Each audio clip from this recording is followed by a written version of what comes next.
굴곡이라는 우리말의 뜻을 정확하게 아십니까? 다들 아는 단어죠. 선으로 말하면 이렇게 구불구불한 곡선 이런 거죠. 근데 굴곡의 사전적인 뜻에서 두 가지가 중요합니다. 하나는 일차적인 뜻인데 말씀드린 다 알고 있는 그런 겁니다. 이리저리 굽어 꺾여 있음 또는 그런 굽이, 그거를 굴곡이라고 말합니다. 근데 두 번째 뜻이 참 중요합니다. 좀 확장된 뜻입니다. 사람이 살아가면서 잘 되거나 또는 잘 안 되거나 하는 일이 이렇게 번갈아 가면서 나타나는 그런 변화, 변동, 이거를 굴곡이라고 합니다. 그러니까 사전의 뜻에 굴곡이란 단어 자체에 이미 사전적인 뜻의 인간 삶의 여정에서 발생하는 그런 이런저런 변동, 그게 이제 들어있는 거죠. 강이나 길 또는 사람의 삶 등과 연관해서 이 굴곡, 이 곡선에서 방향이 바뀌는 지점, 올라갔다가 이제 내려가는 이 지점이든지 아니면 내려갔다가 올라가는 지점이든지 그 방향이 바뀌는 지점을 변곡점이라고 합니다. 사람 누구나 삶의 여정에서 굴곡을 경험합니다. 여러분이 지금까지 살아오시면서 가장 크게 경험했던 삶의 굴곡은 어떤 것입니까? 어렵다가 잘 되는 쪽으로 바뀌는 것이었든 아니면 잘 되다가 이게 갑자기 상황이 안 좋아진다든지 하여튼 부정적으로 상황이 바뀌는 그런 굴곡이든 하여튼 여러분이 살아오시면서 겪었던 굴곡 중에서 가장 큰 것이 어떤 것입니까? 제가 설교를 준비하면서 제가 살아온 삶의 시간을 이렇게 보니까 금방 한 머릿속에 한 두세 가지 크다고 생각되는 굴곡이 마음에 이렇게 떠올랐습니다. 사람마다 다르겠지만 없는 사람은 아무도 없을 것입니다. 내가 그때 그 젊은 시절에 그렇게 결정을 해서 참 잘했다 그때. 그래서 내 인생이 여기까지 참 행복했다. 또는 인생 중반에 어떤 결정을 참 어처구니 없이 해서 경제적인 피해든 또는 그 이후 삶에 여러 가지 면에서 어려워진 점이든 그런 안 좋은 경험도 있을 수가 있겠고요.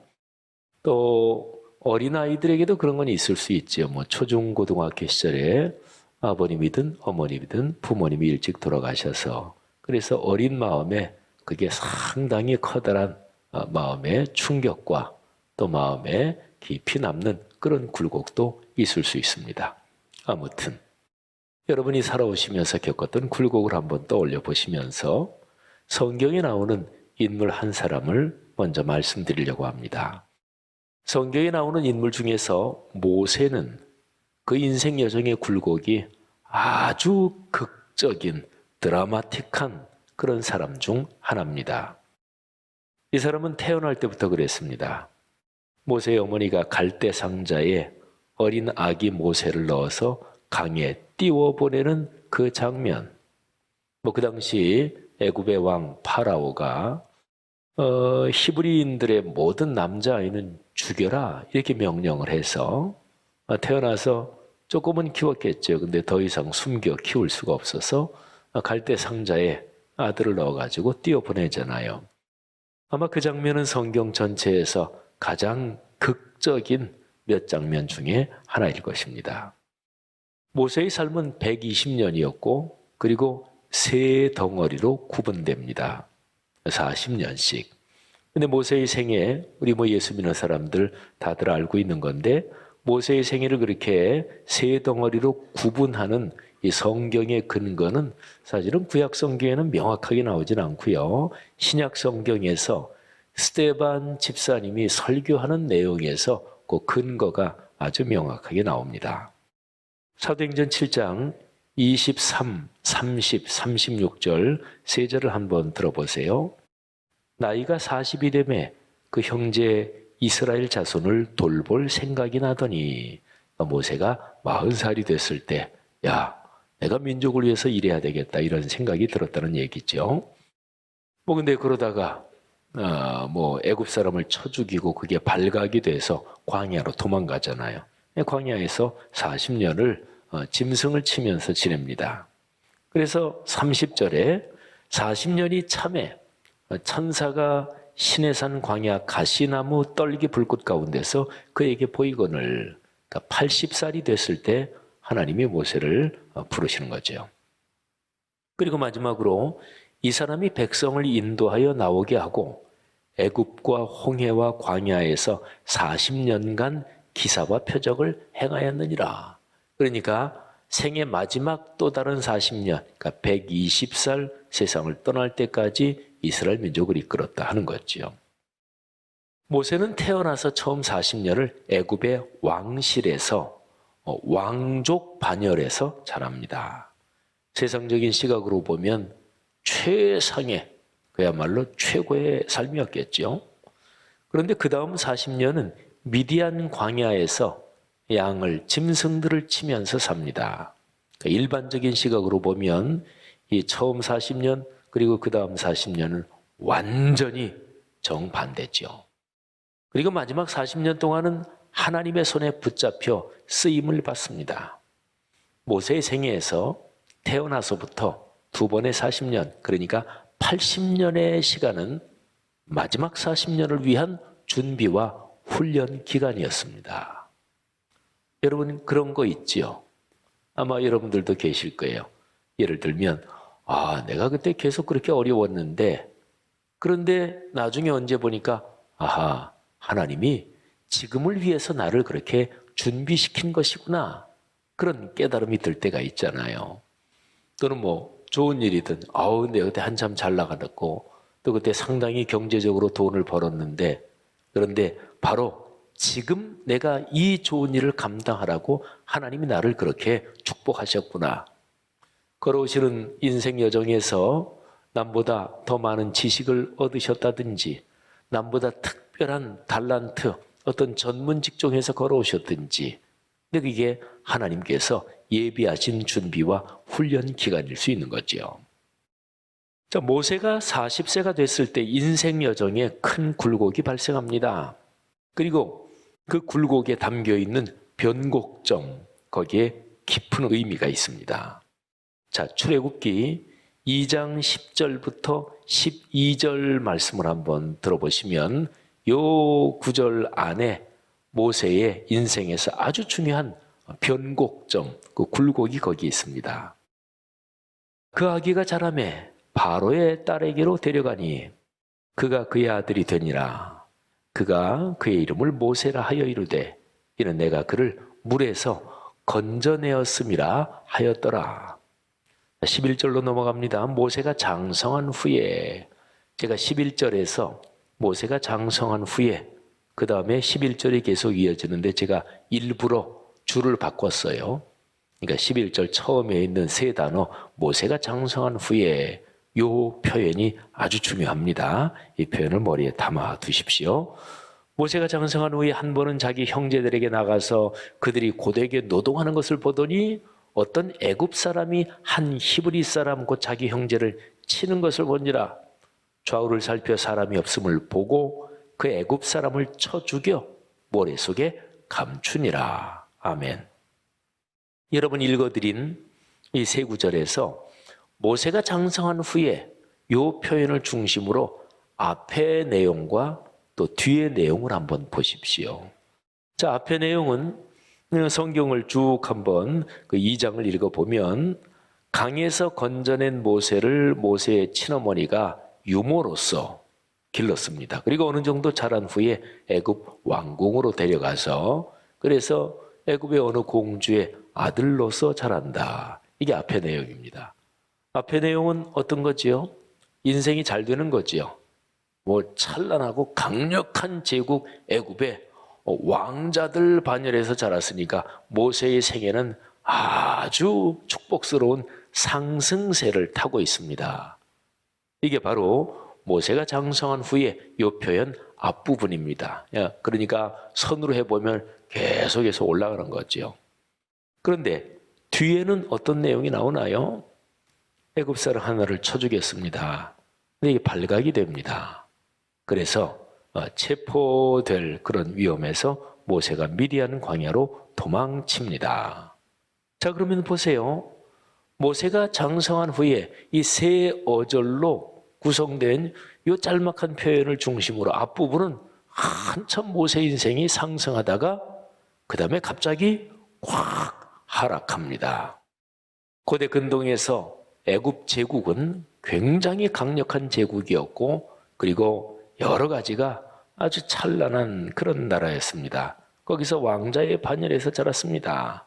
그러다가 사람 하나 쳐 죽이고 그러면서 그의 삶은 하강하고 아래로 추락하다시피 왕자의 반열에서 광야에 짐승 치는 사람으로 그야말로 급전직하하지요.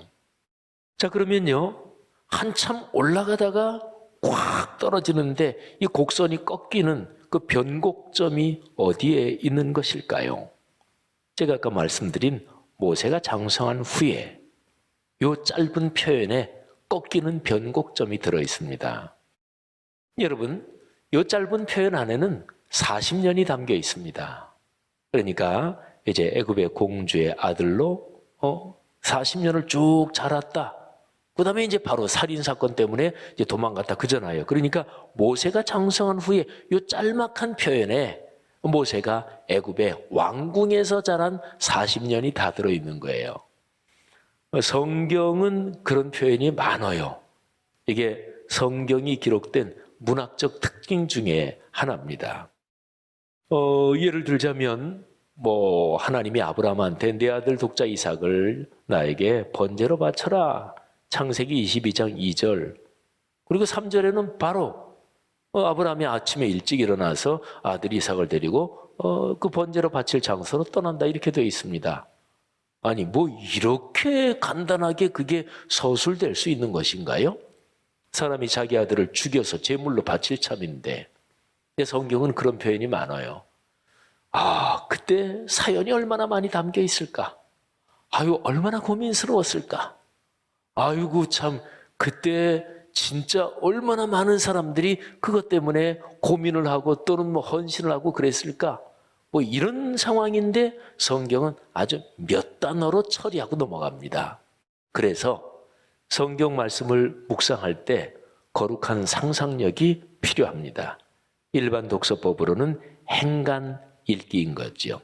아무튼요, 모세가 장성한 후에 바로 이 구절에 모세의 삶이 참으로 아름다운 상승세, 세상적으로 말하면 성공 가도를 달리는 그 40년이 이 표현에 들어있단 말이지요. 자, 그러면 보세요. 바로 이 표현 자체, 거기에 변곡점이 들어있습니다. 한번 생각해 보세요.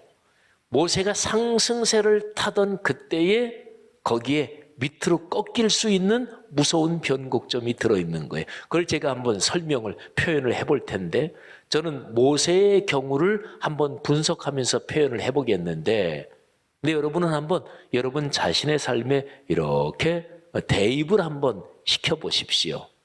모세는 잘 나갈 때 그때 충분히 조심하지 못해서 그때 밑으로 꺾일 가능성이 잘 나가는 중에 이미 들어있었던 거예요.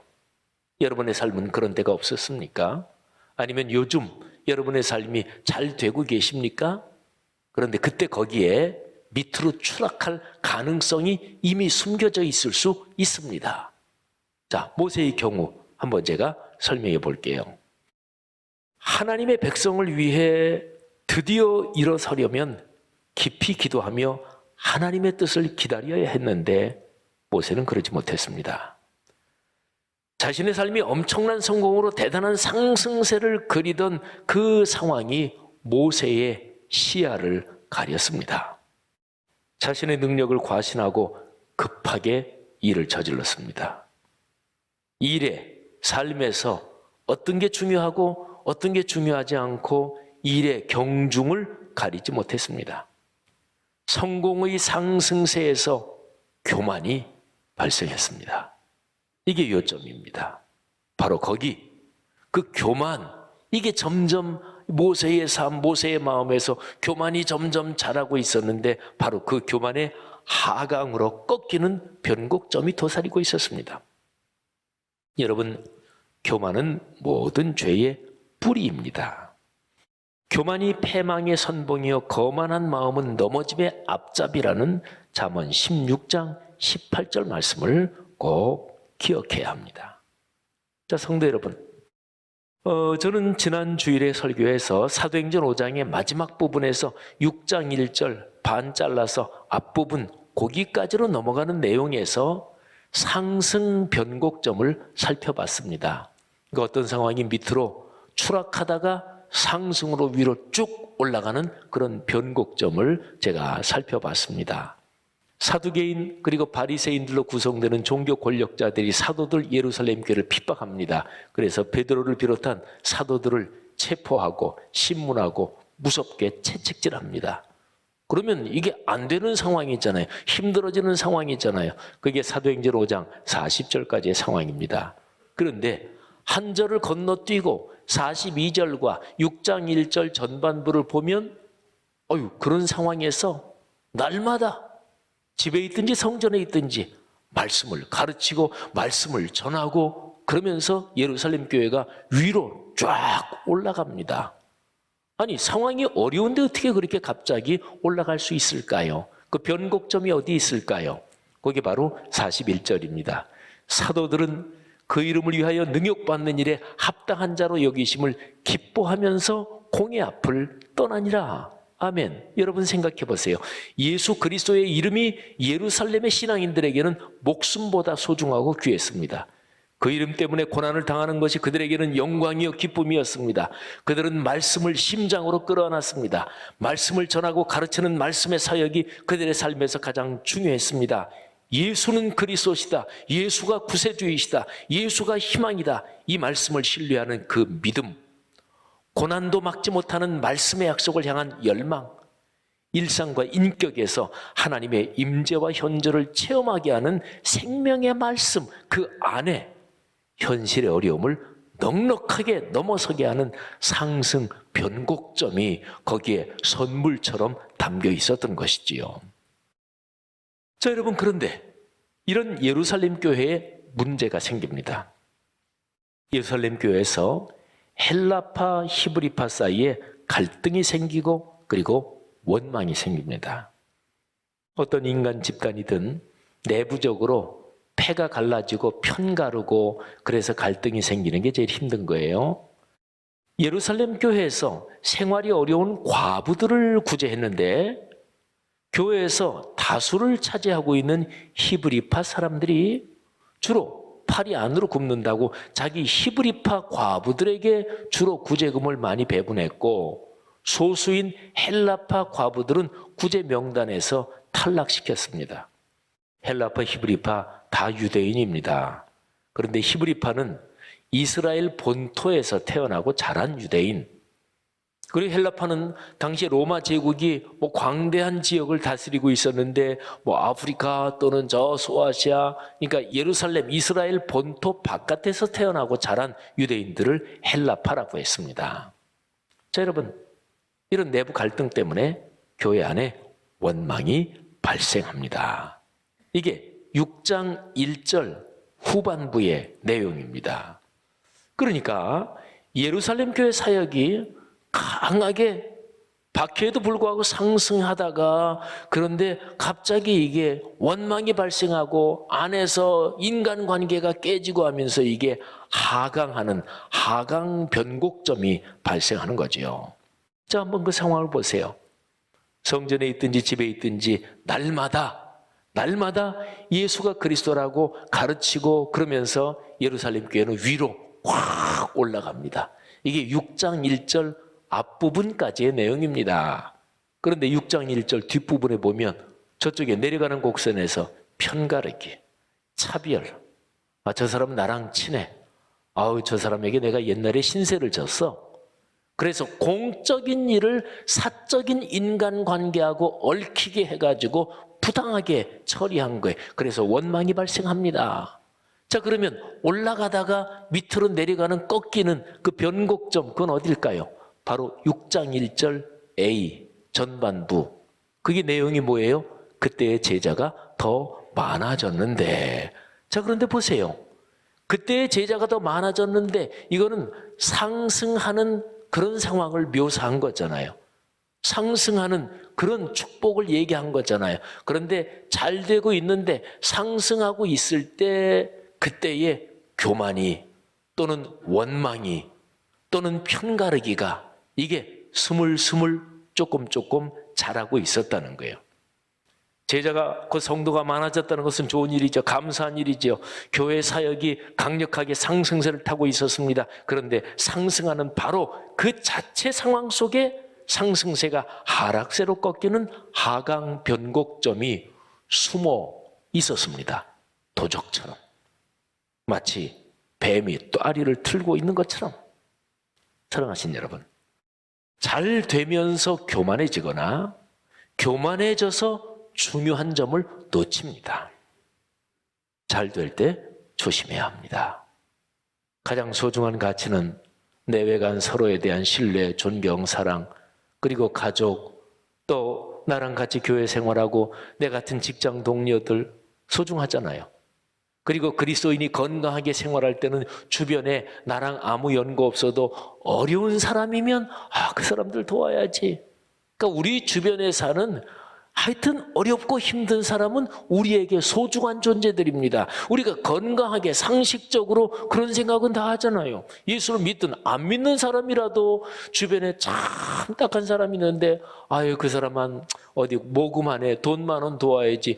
그런 거는 적어도 그냥 품이 있는 사람이라면 그런 생각 다 하잖아요. 그런데 이상하게 잘 될 때 그런 소중한 것들을 놓칩니다. 대한민국 남자들이 군대 얘기를 많이 하죠.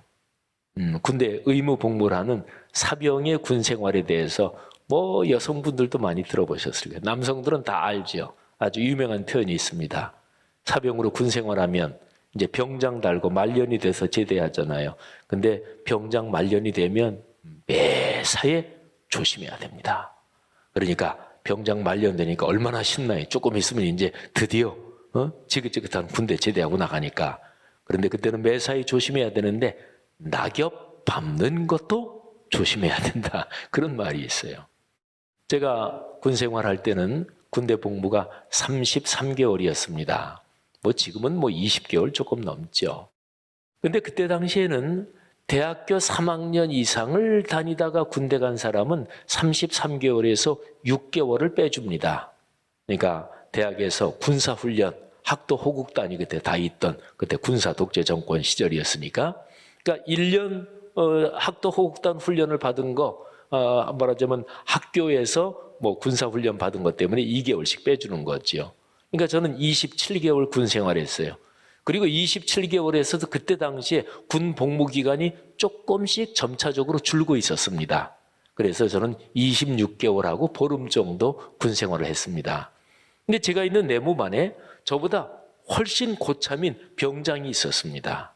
근데 그분은 훨씬 고참인데 고등학교만 나오고 이제 군대 오셨어요. 그러니까 그분은 33개월 꼬박 하는 거죠.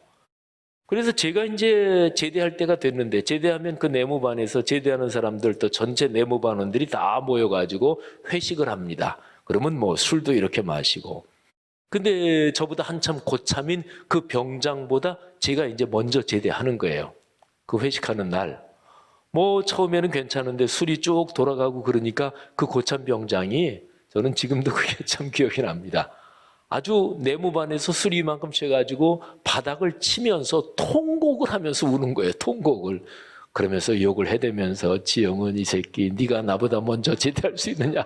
뭐 통곡을 하면서 아주 서럽게 우는 거예요. 남자들 군생활이 그렇습니다. 군생활이 그렇게 깨가 쏟아집니다. 그래서 여러분 잘 될 때 조심해야죠. 사도행전 6장 1절 전반부 말씀 다시 한번 기억하십시오.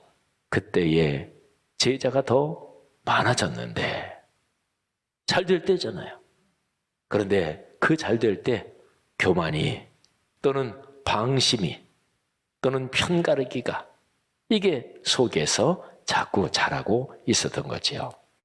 제가 강원도 대관령에 있는 교회에서 전임 전도사로 있을 때 거기에 담임하고 있던 목사님 설교에서 들은 내용입니다. 그 담임 목사님의 부친도 목사님이셨는데 충청도 홍성에서 성자로 존경받는 분이셨습니다.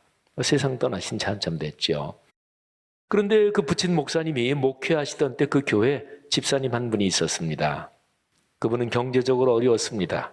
하지만 늘 예수님 먼저 또 예배 중심으로 살면서 딸들이 어린 딸들이 여럿 있었는데 그 딸들을 신앙으로 잘 길렀고 부모님이 먼저 진실하게 신앙생활을 하니까 딸들도 신앙으로 잘 자랐습니다. 근데 경제적으로 어려웠는데 그런데 슈퍼라는 게 우리나라에 처음 생기고 할 때 아마 이제 그 동네에도 슈퍼가 생기는 상황인데 이 집사님이 슈퍼를 하게 됐습니다. 그런데 아주 잘 됐고 돈을 그냥 쑥쑥 많이 벌었습니다. 그러면서 세월이 좀 흘렀어요. 어린 딸들이 이제는 자라서 중학생이 되고 고등학생이 됐습니다. 그런데 어느 날 그 집의 큰딸 고등학교 3학년 학생이 목사님을 아주 근심스러운 얼굴하고 찾아왔습니다. 목사님은 깜짝 놀랐어요. 무슨 사고가 났나. 그런데 그 집 큰딸이 목사님에게 하는 얘기가 이랬습니다. 목사님, 우리 아버지 큰일 났어요. 우리가 어렸을 때 집안이 가난했지만 아버지는 늘 예배 드리는 것, 성경 읽는 것, 기도하는 것을 강조하셨고 우리는 그렇게 신앙생활을 했습니다. 우리 아버지 어머니는 늘 교회가 먼저였고 신앙이 먼저였습니다. 그런데 우리 집이 슈퍼를 하고 돈을 점점 많이 벌게 되면서 언제부터인가 우리 아버지 입에서 내가 이런 표현이 자주 나오기 시작했습니다. 내가 어떻게 번 돈인데 너희가 허투루 쓰면 안 된다. 내가 어떻게 고생해서 우리 집이 이렇게 잘 살게 됐는데 내가 어떻게 노력해서. 목사님, 우리 아버지 어떻게 해요? 경제적으로 어려웠던 시절에 진실하게 신앙생활을 하는 아버지 슬하에서 신앙이 이쁘고 곧게 자란 이 맏딸의 눈에 아버지 신앙이 무너지는 것이 눈에 보였던 거예요. 아버지의 삶에서 늘 예수님과 교회가 주어였습니다. 중심이었습니다. 그런데 어느 때부터인가 아버지의 삶에서 내가 이 말이 주어가 됐고 자기 자신이 주인 자리를 차지하는 것을 보면서 딸이 걱정했던 거예요. 성도 여러분들이요, 여러분의 삶은 어떠십니까? 잘 될 때 마음가짐이 어떠신가요? 혹시 요즘 우리 성도들 중에서 코로나 상황이지만 또 역설적으로 잘 되시는 분들이 계십니까? 여러분이 지나온 삶에서 잘 되다가 하락한 경험이 있으십니까? 원인이 무엇이었습니까? 사람마다 삶의 상황, 삶의 모습이 천차만별이지만 마음과 정신의 구조는 유형적으로 보면 거의 다 비슷합니다. 잘 되다가 넘어지는 것은 대부분 교만 때문입니다. 잘 나가면서 내 삶이 내 것이라고 착각합니다. 내 삶에서 예수 그리스도와 교회 공동체는 어느새부터인가 옆으로 또는 뒷전으로 밀립니다. 그리고 나 자신이 내 삶이야, 내가 주인이지, 내 삶이 내 거지, 이렇게 생각합니다. 그런데 이런 상황이 위험하다, 이거를 알아차리면 그 알아차리는 것이 은혜입니다. 그런데요, 사람이 잘 나갈 때는 주변에 자기에게 아첨하는 사람들이 주로 모입니다. 그러니까 사업 때문에든 이런저런 것 때문에든 저 사람한테 잘 보여야 그래야 이득 보겠다. 그런 사람들이 주로 모여들면서 대단하십니다. 잘하십니다. 환경이 그러면 절대로 자기 자신을 성찰하지 못합니다. 그러니까 교만해지지요. 내가 다 잘난 줄 알죠. 내가 다 맞는 줄 알죠. 주변에 사람들이 다 그렇게 얘기하니까. 그러니까 그런 상황이 되면 눈이 가려지고 그리고 마음이 무디어지고 그리고 사람이 자만해지고 방심합니다. 이런 상황에서 뭐가 중요할까요? 공예배의 자리를 소중히 여기는 것, 하나님의 말씀을 개인적으로 묵상하는 것, 이게 중요합니다. 바로 공예배와 말씀 앞에서 묵상할 때 그때 우리가 우리 자신을 하나님의 말씀의 기준에서 비추어 보고 그래서 내가 이렇게 걸어가면 안 되지. 그거를 알아차리게 되는 거예요. 사랑하신 여러분, 제가 늘 공예배를 강조하고 말씀 묵상을 강조하는 이유가 바로 이것입니다. 여러분, 제가 지난 주일에 변곡점의 교훈을 기억하라 이런 제목으로 첫 번째 설교를 했습니다. 오늘 설교 제목도 똑같아요. 변곡점의 교훈을 기억하라. 오늘은 두 번째. 같은 제목으로 제가 한 두 번 정도 더 설교를 할 겁니다. 제가 지난 주일 설교를 마무리를 다음과 같이 했는데 제가 설교를 준비하다가 지난 주일 설교 마무리 똑같이 이번 설교를 마무리하는 게 좋겠다. 제가 그렇게 생각했습니다. 사랑하는 그리스도인들이요. 코로나 3년째입니다. 우리는 어떻게 살아야 하는 것일까요? 중요한 것은 역사 흐름을 관찰하면서 하나님의 뜻을 묵상하며 그 섭리를 깨닫는 것입니다. 신앙의 눈으로 변곡점을 파악하는 것입니다. 그 구체적인 방법이 66권 성경 말씀을 묵상하는 것입니다. 삼위일체 하나님께서 인류에게 주신 유일하고 완결된 계시, 진리의 계시가 66권 성경입니다. 신앙인이 흥하고 망하는 것, 한국교회가 죽고 사는 일이 여기에 걸려 있습니다.